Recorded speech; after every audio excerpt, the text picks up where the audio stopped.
ಬಂಧುಗಳೇ ನಮಸ್ಕಾರ, ಹೇಗಿದ್ರೆ ನೀವೆಲ್ಲರೂ? ನಾನು ಸುಬ್ರಹ್ಮಣ್ಯ ಎಸ್ ಹಂಡಿಗೆ. ಬಂಧುಗಳೇ, ಮೇ 21ನೇ ತಾರೀಕಿನ ಇಂಡಿಗೋ ವಿಮಾನಕ್ಕೆ ಸಂಬಂಧಪಟ್ಟಂತಹ ಘಟನೆ ಇಡೀ ದೇಶಾದ್ಯಂತ ಚರ್ಚೆ ಆಗ್ತಾ ಇದೆ. ಅದಕ್ಕೆ ಸಂಬಂಧಪಟ್ಟಂತಹ ಸಾಕಷ್ಟು ವಿಡಿಯೋಗಳು ವೈರಲ್ ಆಗ್ತಾ ಇದೆ. ಒಂದೊಂದು ವಿಡಿಯೋ ಕೂಡ ನಮ್ಮಲ್ಲಿ ಆತಂಕ ಮೂಡಿಸುವ ರೀತಿಯಲ್ಲಿದೆ. ಈಗಾಗಲೇ ಈ ಘಟನೆಗೆ ಸಂಬಂಧಪಟ್ಟ ಹಾಗೆ ಒಂದು ವಿಡಿಯೋವನ್ನು ನಮ್ಮ ಚಾನಲ್ ನೀವು ಈಗಾಗಲೇ ಗಮನಿಸಿದ್ದೀರಿ. ಇವತ್ತಿನ ಈ ವಿಡಿಯೋದಲ್ಲಿ ಆ ಘಟನೆಗೆ ಸಂಬಂಧಪಟ್ಟಂತ ಇನ್ನಷ್ಟು ಅಪ್ಡೇಟೆಡ್ ಮಾಹಿತಿಯನ್ನು ಗಮನಿಸ್ತಾ ಹೋಗೋಣ. ಯಾಕಂದ್ರೆ ನಾವೆಲ್ಲರೂ ಕೂಡ ಗಮನಿಸಲೇಬೇಕಾಗಿರುವಂಥ ಒಂದಷ್ಟು ರೋಚಕ ವಿಚಾರ ಇದೆ. ಅದರಲ್ಲಿ ಪ್ರಮುಖವಾಗಿ ಆ ಪೈಲಟ್ಗಳ ಕಾರ್ಯಕ್ಷಮತೆ ಅಥವಾ ಆ ಸಂದರ್ಭದಲ್ಲಿ ಅವರು ಕಾರ್ಯನಿರ್ವಹಿಸಿದಂಥ ರೀತಿಗೆ ನಾವೆಲ್ಲರೂ ಕೂಡ ಸಲ್ಯೂಟ್ ಮಾಡಲೇಬೇಕು. ಮತ್ತೊಂದು, ಭಾರತೀಯ ವಾಯುಪಡೆ ಕೂಡ ಆ ಸಂದರ್ಭದಲ್ಲಿ ಅದ್ಭುತವಾಗಿ ಕಾರ್ಯನಿರ್ವಹಿಸಿದೆ. ಅದೇನು ಅಂತ ಹೇಳ್ತಾ ಹೋಗ್ತೀನಿ. ಅದರ ಜೊತೆಗೆ ಈ ಪರಮ ಪಾಪಿ ಪಾಕಿಸ್ತಾನ, ಯಾಕೆ ನಾವು ಆ ದೇಶಕ್ಕೆ ಪಾಪಿ ದೇಶ, ಬಿಕಾರಿ ದೇಶ ಅಥವಾ ಅತ್ಯಂತ ಕೆಟ್ಟ ನೀಚ ದೇಶ ಅಂತ ಕರಿತೀವಿ ಅನ್ನೋದು ಈ ಘಟನೆಯ ಮೂಲಕ ಮತ್ತೊಮ್ಮೆ ಬಟಾಬಯಲಾಗಿದೆ.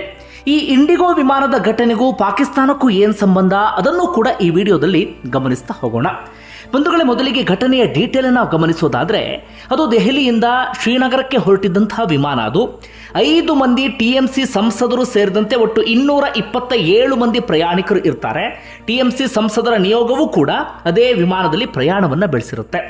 ಯಾವುದೇ ರೀತಿಯಲ್ಲೂ ಕೂಡ ಸಮಸ್ಯೆ ಇಲ್ಲದೆ ಫ್ಲೈಟ್ ಹೋಗ್ತಾ ಇರುತ್ತೆ. ಇಂಡಿಗೋ ಫ್ಲೈಟ್ ಅದು 6E2142 ನಂಬರ್ನ ಫ್ಲೈಟ್ ಅದು. ಆಗ ಇದ್ದಕ್ಕಿದ್ದ ಹಾಗೆ ಹವಾಮಾನದಲ್ಲಿ ಪ್ರಕ್ಷುಬ್ಧತೆ ಅಥವಾ ಹವಾಮಾನದಲ್ಲಿ ವಿಪರೀತವಾದಂಥ ವೈಪರೀತ್ಯ ಕಂಡು ಬರುತ್ತೆ. ನಿಮ್ಮೆಲ್ಲರಿಗೂ ಕೂಡ ಗೊತ್ತಿರುವ ಹಾಗೆ ದೇಶದ ಬೇರೆ ಬೇರೆ ಭಾಗದಲ್ಲಿ ವಿಪರೀತವಾದಂಥ ಮಳೆ ಅಥವಾ ಗಾಳಿ ಇದೆಲ್ಲವನ್ನೂ ಕೂಡ ಗಮನಿಸ್ತಾ ಇದ್ದೀವಿ. ಅದೇ ರೀತಿಯಾಗಿ ದೆಹಲಿಯಿಂದ ಈ ಶ್ರೀನಗರ ಮಾರ್ಗ ಇದೆಯಲ್ಲ, ಅಲ್ಲೂ ಕೂಡ ಗುಡುಗು ಸಹಿತ ಅಥವಾ ಬಿರುಗಾಳಿ ಸಹಿತ ವಿಪರೀತವಾದಂಥ ಮಳೆ ಆಗ್ತಾ ಇರುತ್ತೆ. ಕೇವಲ ಮಳೆ ಆಗಿದ್ರೆ ಸಮಸ್ಯೆ ಆಗ್ತಾ ಇರಲಿಲ್ಲ. ಯಾಕಂದ್ರೆ ನಿಮ್ಮೆಲ್ಲರಿಗೂ ಕೂಡ ಫ್ಲೈಟ್ ಸ್ಟ್ರಕ್ಚರ್ ಬಹಳ ಚೆನ್ನಾಗಿ ಗೊತ್ತಿರುತ್ತೆ. ಮಳೆಯಿಂದ ರಕ್ಷಣೆ ಮಾಡಿಕೊಳ್ಳೋದಕ್ಕೆ ಏನೇನು ವ್ಯವಸ್ಥೆ ಬೇಕು ಎಲ್ಲ ವ್ಯವಸ್ಥೆಯೂ ಕೂಡ ಇರುತ್ತೆ. ಆದರೆ ವಿಪರೀತವಾಗಿ ಆಲಿಕಲ್ಲು ಬೀಳೋದಕ್ಕೆ ಶುರುವಾಗುತ್ತೆ. ಆಲಿಕಲ್ಲು ಅಂದ್ರೆ ನಾವು ಭೂಮಿ ಮೇಲೆ ಬಿದ್ದಂಥ ಆಲಿಕಲ್ಲು ನೋಡ್ತೀವಲ್ಲ, ಸಣ್ಣ ಪುಟ್ಟ ಆಲಿಕಲ್ಲು, ಆ ರೀತಿಯಾಗಲ್ಲ. ಅದನ್ನು ಮಂಜುಗಡ್ಡೆ ಎನ್ನುವ ರೀತಿಯಲ್ಲೂ ಕೂಡ ನಾವು ಕರಿಬಹುದು. ತುಂಬ ಭಾರವಾಗಿರುವಂತಹ, ಅತಿ ವೇಗವಾಗಿ ಬಂದು ಬೀಳುವಂತಹ ಆ ಮಂಜುಗಡ್ಡೆಗಳು ಫ್ಲೈಟ್ ಮೇಲೆ ಬೀಳೋದಕ್ಕೆ ಶುರುವಾಗುತ್ತೆ. ಈ ಆಲಿಕಲ್ಲಿನ ಘಟನೆಯೂ ಕೂಡ ಫ್ಲೈಟ್ಗಳಿಗೆ ಹೊಸದಲ್ಲ. ಆಗಾಗ ಆಲಿಕಲ್ಲುಗಳು ಬೀಳ್ತಾ ಇರುತ್ತೆ. ಅದಕ್ಕೂ ಕೂಡ ಫ್ಲೈಟನ್ನು ಬೇಕಾದ ರೀತಿಯಲ್ಲಿ ತಯಾರಿ ಮಾಡಲಾಗಿರುತ್ತೆ ಅಥವಾ ಅದರದ್ದೇ ಆದಂಥ ರೀತಿಯಲ್ಲಿ ರಕ್ಷಾ ಕವಚ ಅಂತ ಏನು ಕರಿತೀವಿ ಹೊರಗಡೆ, ತುಂಬಾ ಸ್ಟ್ರಾಂಗ್ ಆಗಿರುತ್ತೆ. ಆದರೆ ಅವತ್ತಿನ ಆಲಿಕಲ್ಲು ಮಳೆ ಇತ್ತಲ್ಲ, ವಿಪರೀತ ಜೋರಾಗಿ ಇರುತ್ತೆ. ಹೀಗಾಗಿ ಒಂದು ಹಂತಕ್ಕೆ ಏನಾಗಿಬಿಡುತ್ತೆ ಅಂದರೆ, ಫ್ಲೈಟೇ ಈ ಹೊಯ್ದಾಟ ಅಥವಾ ಶೇಕ್ ಅಂತ ಏನು ಕರಿತೀವಿ ಆ ರೀತಿಯಾಗಿ ಫ್ಲೈಟ್ ಆಗೋದಕ್ಕೆ ಶುರುವಾಗಿ ಬಿಡುತ್ತೆ. ಒಳಗಡೆ ಇದ್ದಂಥ ಪ್ರಯಾಣಿಕರ ಪರಿಸ್ಥಿತಿಯನ್ನು ನಾವ್ಯಾರೂ ಕೂಡ ಊಹೆ ಮಾಡಿಕೊಳ್ಳೋದಕ್ಕೂ ಕೂಡ ಸಾಧ್ಯ ಆಗೋದಿಲ್ಲ. ತಕ್ಷಣವೇ ಪೈಲಟ್ ಅಥವಾ ಫ್ಲೈಟ್ನ ಕ್ಯಾಪ್ಟನ್ ಸೂಚನೆಯನ್ನು ಕೊಡ್ತಾರೆ. ಪ್ರಯಾಣಿಕರೆಲ್ಲರೂ ಕೂಡ ಅಲರ್ಟ್ ಆಗಿರಬೇಕು, ಸೀಟ್ ಬೆಲ್ಟನ್ನು ಧರಿಸಬೇಕು ಎನ್ನುವ ರೀತಿಯಲ್ಲಿ. ಆ ಫ್ಲೈಟ್ನ ಶೇಕಿಂಗ್ ಜಾಸ್ತಿ ಆಗ್ತಾ ಇದ್ದ ಹಾಗೆ ಒಳಗಡೆ ಇದ್ದಂಥ ಪ್ರಯಾಣಿಕರು ಜೋರಾಗಿ ಕಿರ್ಚಾಡೋದಕ್ಕೆ, ಅರಚಾಡೋದಕ್ಕೆ ಶುರು ಮಾಡ್ಕೊಳ್ತಾರೆ. ಒಂದಷ್ಟು ಜನ ಕಣ್ಣೀರು ಹಾಕ್ತಾರೆ, ಒಂದಷ್ಟು ಜನ ದೇವರಲ್ಲಿ ಪ್ರಾರ್ಥನೆ ಮಾಡೋದಕ್ಕೆ ಶುರು ಮಾಡ್ಕೊಳ್ತಾರೆ. ಇನ್ನೊಂದಷ್ಟು ಮಂದಿ ಅಂತೂ ನಾವು ಕತೆ ಮುಗಿದು ಹೋಗಬಿಡ್ತು ಎನ್ನುವ ರೀತಿಯಲ್ಲಿ ಯೋಚನೆ ಮಾಡ್ತಾರೆ. ಅಂದರೆ ತೀರಾ ಸಾವಿನ ಸಮೀಪಕ್ಕೆ ಅವರೆಲ್ಲರೂ ಕೂಡ ಬಂದು ಬಿಟ್ಟಿರ್ತಾರೆ. ಯಾಕಂದರೆ ಆ ಪರಿಯಾಗಿ ಅಲ್ಲಿ ಆ ಪರಿಸ್ಥಿತಿ ಬಂದು ಒದಗಿರುತ್ತೆ. ಈಗ ಅದಕ್ಕೆ ಸಂಬಂಧಪಟ್ಟಾಗ ಸಾಕಷ್ಟು ಜನ ಮಾತಾಡ್ತಿದ್ದಾರೆ, ಎಂಥ ಪರಿಸ್ಥಿತಿಯನ್ನು ನಾವೆಲ್ಲರೂ ಕೂಡ ಫೇಸ್ ಮಾಡಿದ್ವಿ ಅಂತ. ಇನ್ನೇನು ಕತೆ ಮುಗದೇ ಹೋಯ್ತು ಎನ್ನುವ ರೀತಿಯಲ್ಲಿ ಪ್ರತಿಯೊಬ್ಬರು ಕೂಡ ಯೋಚನೆ ಮಾಡ್ತಿರ್ತಾರೆ. ಯಾಕಂದರೆ ಇದರಿಂದ ನಾವು ಬಚಾವಾಗೋದಕ್ಕೆ ಸಾಧ್ಯವೇ ಇಲ್ಲ ಅಂಥೇಳಿ. ಆಗ ಪೈಲಟ್ ಜವಾಬ್ದಾರಿಯುತವಾಗಿ ಕಾರ್ಯನಿರ್ವಹಿಸೋದಕ್ಕೆ ಶುರು ಮಾಡ್ಕೊಳ್ತಾರೆ. ಮೊದಲು ಅವರು ಮಾಡುವಂಥ ಕೆಲಸ ಏನಪ್ಪ ಅಂದರೆ, ಎಮರ್ಜೆನ್ಸಿ ಲ್ಯಾಂಡಿಂಗ್ ಆಗಬೇಕು ಎನ್ನುವಂಥ ಮಾಹಿತಿಯನ್ನು ಸಂಬಂಧಪಟ್ಟಂಥವ್ರಿಗೆ ಕೊಡ್ತಾರೆ. ಅಂದರೆ ATCಗೆ ಅವರು ಕೊಡ್ತಾರೆ, ಇದು ಎಮರ್ಜೆನ್ಸಿ ಲ್ಯಾಂಡಿಂಗ್ ಆಗಲೇಬೇಕಾಗಿದೆ ಅಂತ ಹೇಳಿ. ಆದರೆ ಲ್ಯಾಂಡಿಂಗ್ ಎಲ್ಲಿ ಮಾಡೋದು ಎನ್ನುವಂಥ ಗೊಂದಲ ಶುರುವಾಗಿಬಿಡುತ್ತೆ. ಆಗ ದೆಹಲಿಗೆ ವಾಪಸ್ ಹೋಗೋದಾ ಅಥವಾ ಸೀದಾ ಶ್ರೀನಗರ ಕಡೆಗೆ ಹೋಗೋದಾ ಅಥವಾ ಬೇರೆ ಕಡೆಗೆ ಏನಾದರೂ ಹೋಗಿ ಎಮರ್ಜೆನ್ಸಿ ಲ್ಯಾಂಡಿಂಗನ್ನು ಮಾಡಬೇಕಾ ಎನ್ನುವ ರೀತಿಯಲ್ಲಿ. ಪ್ರಮುಖವಾಗಿ ಎಮರ್ಜೆನ್ಸಿ ಲ್ಯಾಂಡಿಂಗ್ ಅಂದರೆ ತಕ್ಷಣಕ್ಕೆ ಅಲ್ಲಿ ಎಲ್ಲ ಸಿದ್ಧತೆಯನ್ನು ಕೂಡ ಮಾಡ್ಕೊಳ್ತಾರೆ ಪ್ರಯಾಣಿಕರನ್ನು ಕಾಪಾಡುವಂಥ ಉದ್ದೇಶದಿಂದ. ಹೀಗಾಗಿ ಒಂದಷ್ಟು ಕಡೆಗಳಲ್ಲಿ ಬೇರೆ ಬೇರೆ ಕಡೆಗಳಲ್ಲಿ ಎಮರ್ಜೆನ್ಸಿ ಲ್ಯಾಂಡಿಂಗ್ಗೆ ಬೇಕಾದಂಥ ಸಿದ್ಧತೆ ಎಲ್ಲವೂ ಕೂಡ ಆರಂಭ ಆಗುತ್ತೆ. ಮೊದಲಿಗೆ ಅವರು ತೆಗೆದುಕೊಂಡಂಥ ನಿರ್ಧಾರ ಅಂದರೆ ದೆಹಲಿಗೆ ವಾಪಸ್ ಬರಬೇಕು ಅಂತ. ದೆಹಲಿಯಿಂದ ಶ್ರೀನಗರ ಕಡೆಗೆ ಹೊರಟಿತ್ತಲ್ಲ, ದೆಹಲಿಗೆ ವಾಪಸ್ ಬರಬೇಕು ಅಂತ ಹೇಳಿ. ಆದರೆ ಆ ಸಂದರ್ಭದಲ್ಲಿ ಈ ಪಠಾಣ್ ಕೋಟ್ ಮೇಲೆ ಫ್ಲೈಟ್ ಸಾಗ್ತಾ ಇರುತ್ತೆ. ಆಗ ಪೈಲಟ್ಗೆ ಬಂದಂಥ ಯೋಚನೆ ಏನಪ್ಪಾ ಅಂದರೆ, ಪಾಕಿಸ್ತಾನದ ವಾಯು ಸೀಮೆ ಸುರಕ್ಷಿತವಾದಂಥ ಪ್ರದೇಶ, ಲಾಹೋರ್ಗೆ ಹೋಗಿ ಫ್ಲೈಟನ್ನು ಎಮರ್ಜೆನ್ಸಿ ಲ್ಯಾಂಡಿಂಗ್ ಮಾಡಬೇಕು ಅಥವಾ ಅಲ್ಲಿ ಲ್ಯಾಂಡ್ ಮಾಡಬೇಕು ಎನ್ನುವ ರೀತಿಯಲ್ಲಿ ಯೋಚನೆಯನ್ನು ಮಾಡ್ತಾರೆ. ಹೀಗಾಗಿ ಪೈಲಟ್ ಏನು ಮಾಡ್ತಾರೆ ಅಂದರೆ, ಅದಕ್ಕೆ ಸಂಬಂಧಪಟ್ಟ ಹಾಗೆ ಲಾಹೋರ್ನ ATC ಬಳಿ ಪರ್ಮಿಷನ್ ಅನ್ನು ಕೇಳ್ತಾರೆ. ಲಾಹೋರ್ನ ವಾಯು ಸಂಚಾರ ನಿಯಂತ್ರಣ ಕಚೇರಿ ಏನಿರುತ್ತೆ ಅವ್ರ ಬಳಿ ಪರ್ಮಿಷನ್ ಅನ್ನು ಕೇಳ್ತಾರೆ. ತೀರಾ ಎಮರ್ಜೆನ್ಸಿ ಸಿಚುವೇಶನ್ ಅಲ್ಲಿ ನಾವು ಇದ್ದೇವೆ, 227 ಪ್ರಯಾಣಿಕರಿದ್ದಾರೆ ಅಥವಾ ಅವರ ಸಾವು ಬದುಕಿನ ಹೋರಾಟ ಈಗ ಆರಂಭ ಆಗಿದೆ, ದಯವಿಟ್ಟು ನಿಮ್ಮಲ್ಲಿ ಎಮರ್ಜೆನ್ಸಿ ಲ್ಯಾಂಡಿಂಗ್ಗೆ ಅವಕಾಶವನ್ನು ಮಾಡಿಕೊಡಿ ಅಂತ ಹೇಳಿ. ಆ ಸಂದರ್ಭದಲ್ಲಿ ಯಾವುದೇ ದೇಶ ಆದರೂ ಕೂಡ, ಎಂಥದ್ದೇ ಶತ್ರುತ್ವ ಇರಲಿ, ಎಂಥದ್ದೇ ದ್ವೇಷ ಇರಲಿ, ಎಂಥದ್ದೇ ಪರಿಸ್ಥಿತಿ ಇರಲಿ, ಅವರ ಇದರಲ್ಲಿ ಲ್ಯಾಂಡಿಂಗ್ ಮಾಡೋದಕ್ಕೆ ಅವಕಾಶವನ್ನು ಮಾಡಿಕೊಡ್ತಾರೆ. ನಾನು ಆರಂಭದಲ್ಲಿ ಹೇಳಿದ್ನಲ್ಲ, ಈ ಪಾಕಿಸ್ತಾನವನ್ನು ನೀಚ, ದುರ್ಬುದ್ಧಿಯ, ಅತ್ಯಂತ ಕೆಟ್ಟ ದೇಶ ಅಂತ ಯಾಕೆ ಕರಿತೀವಿ ಅನ್ನೋದಕ್ಕೆ ಇದೊಂದು ಬೆಸ್ಟ್ ಎಕ್ಸಾಂಪಲ್ ನೋಡಿ. ಪಾಕಿಸ್ತಾನದ ATC ಅಥವಾ ಲಾಹೋರ್ನ ATC ಕಡೆಯಿಂದ ಉತ್ತರ ಬರುತ್ತೆ, ನಮ್ಮ ವಾಯು ಪ್ರದೇಶವನ್ನು ನಿಮಗೆ ಬಂದ್ ಮಾಡಲಾಗಿದೆ ಅಥವಾ ನಿರ್ಬಂಧವನ್ನು ಹೇರಲಾಗಿದೆ, ನೀವೆಂಥದ್ದೇ ಎಮರ್ಜೆನ್ಸಿ ಸಿಚುವೇಶನ್ ಅಲ್ಲಿ ಇದ್ದರೂ ಕೂಡ ಅಥವಾ ಪ್ರಯಾಣಿಕರು ಸಾಯುವಂಥ ಪರಿಸ್ಥಿತಿಯಲ್ಲಿ ಇದ್ದರೂ ಕೂಡ ನಾವು ಅವಕಾಶವನ್ನು ಮಾಡಿಕೊಡೋದಿಲ್ಲ ಅಂತ ಹೇಳಿ.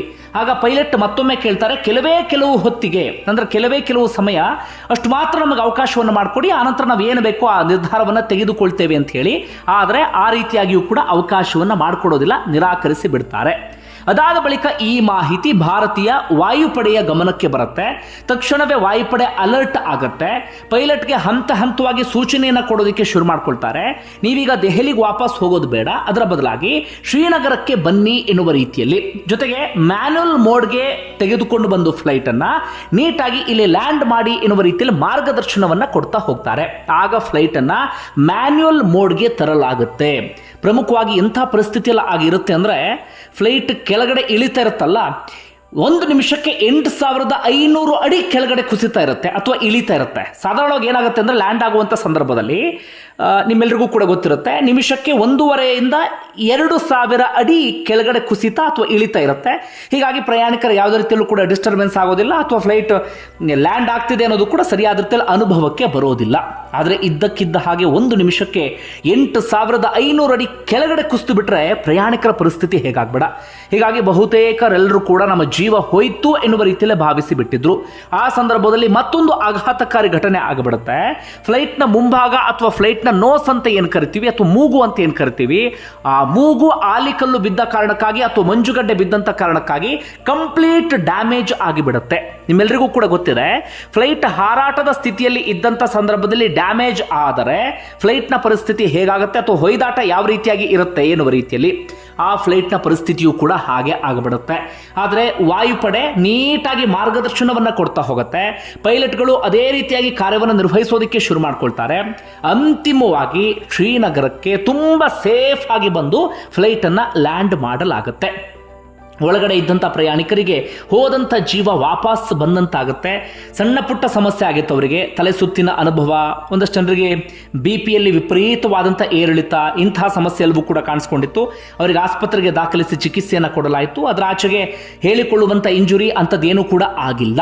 ಅಷ್ಟರ ಮಟ್ಟಿಗೆ ನೀಟಾಗಿ ಪೈಲಟ್ಗಳು ಫ್ಲೈಟನ್ನು ಲ್ಯಾಂಡ್ ಮಾಡುವಲ್ಲಿ ಯಶಸ್ವಿಯಾದರು. ಹೀಗಾಗಿ ಆ ಸಂದರ್ಭದಲ್ಲಿ ಯಾರ್ಯಾರು ಕಾರ್ಯನಿರ್ವಹಿಸ್ತಾ ಇದ್ರೋ ಅವರೆಲ್ಲರಿಗೂ ಕೂಡ ನಾವು ಶಾಬಾಷ್ಗಿರಿಯನ್ನು ಕೊಡಲೇಬೇಕು, ಸೆಲ್ಯೂಟನ್ನು ಮಾಡಲೇಬೇಕಾಗುತ್ತೆ. ಒಂದು ರೀತಿಯಲ್ಲಿ ಪವಾಡ ರೀತಿಯಲ್ಲಿ 227 ಪ್ರಯಾಣಿಕರು ಬಚಾವಾಗ್ಬಿಟ್ರು. ಸ್ವಲ್ಪ ಎಡವಟ್ಟ ಆಗಿದ್ರೂ ಕೂಡ ಮಹಾ ದುರಂತಕ್ಕೆ ನಾವೆಲ್ಲರೂ ಕೂಡ ಸಾಕ್ಷಿಯಾಗುವಂಥ ಪರಿಸ್ಥಿತಿ ಎದುರಾಗ್ತಾ ಇತ್ತು. ಒಟ್ಟಾರೆಯಾಗಿ ಅತ್ಯಂತ ರೋಚಕವಾದಂಥ ಕಾರ್ಯಾಚರಣೆ. ಇದಕ್ಕೆ ಸಂಬಂಧಪಟ್ಟ ಹಾಗೆ ಸ್ವತಃ ನಾಗರಿಕ ವಿಮಾನಯಾನ ನಿರ್ದೇಶನಾಲಯ ಅಂದರೆ DGCA ಹಾಗೆ ಭಾರತೀಯ ವಾಯುಪಡೆ ಕ್ಲಾರಿಟಿಯನ್ನು ಕೊಟ್ಟಿದ್ದಾರೆ. ಯಾವ ರೀತಿಯ ಕಾರ್ಯಾಚರಣೆ ನಡೆಯಿತು, ಯಾವ ರೀತಿಯಾಗಿ ಫ್ಲೈಟನ್ನು ಲ್ಯಾಂಡ್ ಮಾಡಲಾಯಿತು, ಪಾಕಿಸ್ತಾನ ಯಾವ ರೀತಿಯಾಗಿ ನಿರಾಕರಿಸಿತು ಅಂತ ಹೇಳಿ. ಸದ್ಯ ಪಾಕಿಸ್ತಾನಕ್ಕೆ ಭಾರತ ಮತ್ತೊಮ್ಮೆ ತಕ್ಕ ಪಾಠವನ್ನು ಕಲಿಸುವಂಥ ನಿರ್ಧಾರವನ್ನು ತೆಗೆದುಕೊಂಡಿದೆ. ಯಾಕಂದರೆ 227 ಪ್ರಯಾಣಿಕರು ಸಾವು ಬದುಕಿನ ಪರಿಸ್ಥಿತಿಯಲ್ಲಿ ಇದ್ದಾರೆ ಅಂದಾಗ ಮಾನವೀಯತೆಯ ಆಧಾರದ ಮೇಲೆ ಪ್ರತಿಯೊಬ್ಬರು ಕೂಡ ಸ್ಪಂದಿಸ್ತಾ ಇದ್ರು ಅಥವಾ ಲ್ಯಾಂಡ್ ಮಾಡೋದಕ್ಕೆ ಅವಕಾಶವನ್ನು ಮಾಡಿಕೊಡ್ತಾ ಇದ್ರು. ಆದರೆ ಅಂತಹ ಪರಿಸ್ಥಿತಿಯಲ್ಲೂ ಕೂಡ ಪಾಕಿಸ್ತಾನ ನಿರಾಕರಿಸಿತು ಅಥವಾ ಪಾಕಿಸ್ತಾನ ತನ್ನ ಹಠಮಾರಿ ಧೋರಣೆಯನ್ನು ಅನುಸರಿಸಿತು ಅಥವಾ 227 ಪ್ರಯಾಣಿಕರು ಸತ್ರ ಸಾಯಿಲೆ ಎನ್ನುವಂಥ ಮನೋಭಾವನೆಯಲ್ಲಿ ಮನಸ್ಥಿತಿಯಲ್ಲಿ ಇತ್ತಲ್ಲ ಪಾಕಿಸ್ತಾನ, ಅದಕ್ಕಿಂತ ದುರ್ಬುದ್ಧಿಯ ದೇಶ ಇನ್ನೊಂದಿರೋದಕ್ಕೆ ಸಾಧ್ಯವೇ ಇಲ್ಲ. ಸದ್ಯ ಈ ಕಾರಣಕ್ಕಾಗಿ ಇಡೀ ಜಗತ್ತು ಮತ್ತೊಮ್ಮೆ ಪಾಕಿಸ್ತಾನಕ್ಕೆ ಚೀ ತೂ ಅಂತ ಉಗಿತಾ ಇದೆ. ಇದು ನಡೆದಂತಹ ಘಟನೆ. ಬಂಧುಗಳೇ, ನಿಮ್ಗೆ ಏನಿಸ್ತದೆ ಕಮೆಂಟ್ ಬಾಕ್ಸ್ ಮೆನ್ಷನ್ ಮಾಡಿ. ಧನ್ಯವಾದ ವಿಡಿಯೋ ನೋಡಿದ್ದಕ್ಕಾಗಿ.